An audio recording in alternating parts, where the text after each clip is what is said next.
perhaps I think it may be the greatest case, the most astounding, the biggest case of sour grapes in the history of the universe, in the history of created beings, in the history of the cosmos.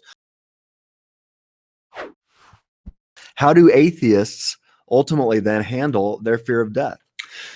That was very, very, very interesting to me. And one of the things that was so interesting about it is atheists, as you know, Tim, will go, well, you Christians, you're afraid of death, you're afraid of reality. And so you have to come up with all these things that, to help you deal with it. And so you've concocted, Ludwig Feuerbach was one of the first people to really promulgate this, there's a big word, to really push this idea that Christians are aware of the fact that they're going to die. And so they've made this system to give them salvation. What's bizarre, and if you get my book out there, I go through one atheist or naturalist, same thing really, immortality project after another. For instance, one of the big naturalistic immortality projects is that you wouldn't want to live forever anyway. In fact, that may be the biggest. And I talk about that at length in my book. Living forever would be a bummer, and you wouldn't want to live forever anyway. You can take your immortality and shove it. Right. I'm really a brave man, and I don't care about dying. I'm sorry, that's just dumb. And the way they view immortality, often these skeptics, these naturalists, the way they view immortality is, if I were going to live forever on this planet as it is now, that's one of the first things. Well, that's a different thing. This planet has really got so many problems, so many troubles, so many sickness and disease. Living forever on this planet, that's not that glorious to me. But that's not what we're talking about. We're talking about living forever and ever and ever in the kingdom to come. And so that's a very different thing. But I think, frankly, saying I wouldn't want to live forever anyway is perhaps, I think it may be the greatest case, the most astounding, the biggest case of sour grapes in the history of the universe, in the history of created beings, in the history of the cosmos. Oh, I wouldn't want to live forever anyway. That's really a good thing. Well, that's dumb. And when these people, and by the way, all of them admit, even if they think that might be somewhat true, all of them admit they're still afraid of death. All the atheists basically admit that they're still afraid of death. And you mentioned Alex Rosenberg, and I'm getting ahead of myself here. I'll probably talk about that later.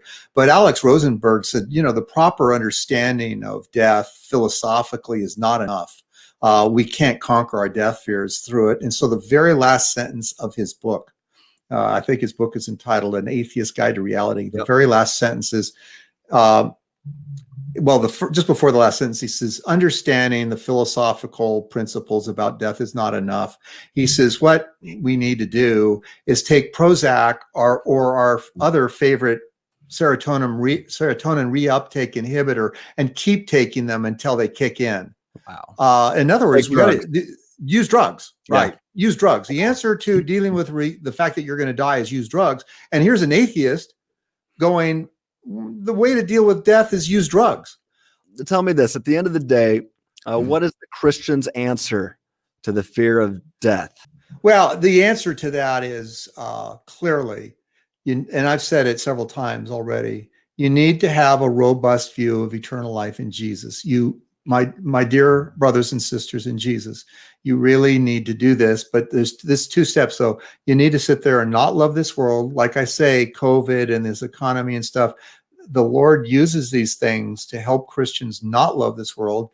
And if you're really, really troubled, it's all troubling. I'm not saying it's not troubling, but if you're like panicked over this, that's a sign that you're in love with this present world, and you need to ask God to forgive you. And you need to then, second thing you need to do is you need to set your hopes on Jesus and on eternity. And I'm going to give you a verse that I memorized. Dallas Willard took a class from him years ago, and he asked us to memorize this. I'm glad I did. Colossians 3:1-4 says, if you've been raised with Christ, seek those things that are above where Christ is seated at the right hand of God.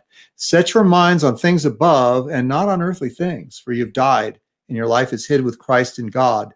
And when Christ, who is your life, appears, you will appear with him in glory. Do that. That's what we need to do.